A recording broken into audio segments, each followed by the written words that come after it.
कुआं किसका। एक किसान बहुत परेशान था। उसे अपने खेतों को सींचने के लिए पानी की ज़रूरत थी। इसलिए वह कई दिनों से अपनी ज़मीन के आसपास किसी कुएं की तलाश कर रहा था। इसी तलाश में घूम रहा था कि अचानक उसे एक कुआं दिखाई दिया। ये कुआं उसके खेतों से बहुत नज़दीक था, इसलिए किसान बहुत खुश हुआ। उन्होंने सोचा कि अब परेशानी ख़त्म हो गई। ये सोचकर वह खुशी खुशी घर चला गया। अगले दिन वह पानी लेने कुएं पे पहुंचा। जैसे ही उसने कुएं के नज़दीक रखी बाल्टी कुएं में डाली, वहां एक आदमी आ धमका। वह किसान से बोला, ये कुआं मेरा है, तुम इससे पानी नहीं ले सकते। अगर तुम इस कुएं से पानी लेना चाहते हो तो तुम्हें इस कुएं को खरीदना होगा। यह बात सुनकर किसान कुछ देर रुका और मन ही मन सोचने लगा कि अगर मैं इस कुएं को खरीद लूं तो मुझे कभी पानी की कमी नहीं होगी और न ही मुझे पानी के लिए इधर उधर भटकना पड़ेगा। फिर क्या था, दोनों के बीच एक रकम तय हुई। किसान के पास उतने पैसे थे तो नहीं, लेकिन वह यह मौका नहीं छोड़ना चाहता था। इसलिए किसान ने उस आदमी को अगले दिन वह रकम देने का वादा किया और घर की ओर चल दिया। किसान के लिए कुआं खरीदने का यह अच्छा मौका था, इसलिए वह इस काम में जरा भी देर नहीं करना चाहता था। घर पहुंचते ही उसने अपने करीबियों और दोस्तों से इस बारे में बात की और कुएं के लिए तय हुई रकम का इंतजाम करने में जुट गया।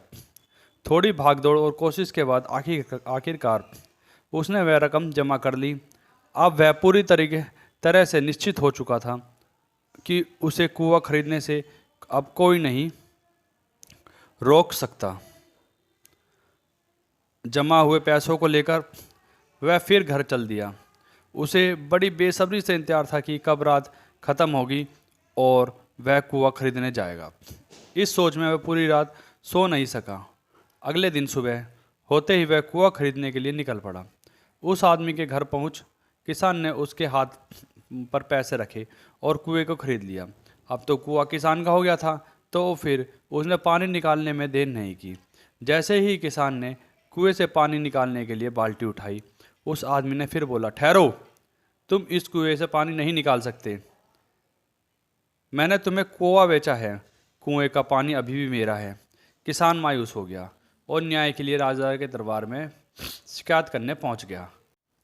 मालूम है उस राजा का नाम क्या था? राजा अकबर। राजा अकबर ने उस किसान की पूरी कहानी सुनी और फिर उस आदमी को दरबार में बुलाया जिसने वह कुआं बेचा था। राजा का फरमान सुनते ही वह आदमी भागा भागा दरबार में हाजिर हो गया। राजा ने उनसे पूछा, जब तुम इस किसान को अपना कुआं बेच दिया तो फिर इसे पानी क्यों नहीं लेने दे रहे हो? आदमी बोला, महाराज, मैंने इसे केवल कुआं बेचा है, पानी नहीं। यह बात सुनकर राजा भी सोच में पड़ गए। उन्होंने कहा कि बात तो ये पता की कर रहा है, कुआं बेचा है पर पानी तो नहीं। काफ़ी देर सोचने के बाद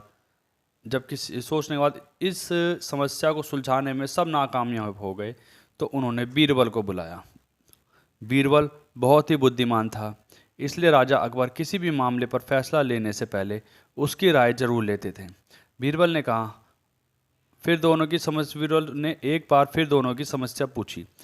पूरी बात जानने के बाद बीरबल ने उस आदमी से कहा, ठीक है, तुमने कुआं बेचा है पर पानी नहीं, फिर तुम्हारा पानी किसान के कुएं में क्या कर रहा है? कुआं तुम्हारा नहीं है, फौरन अपने पानी को कुएं से बाहर निकालो।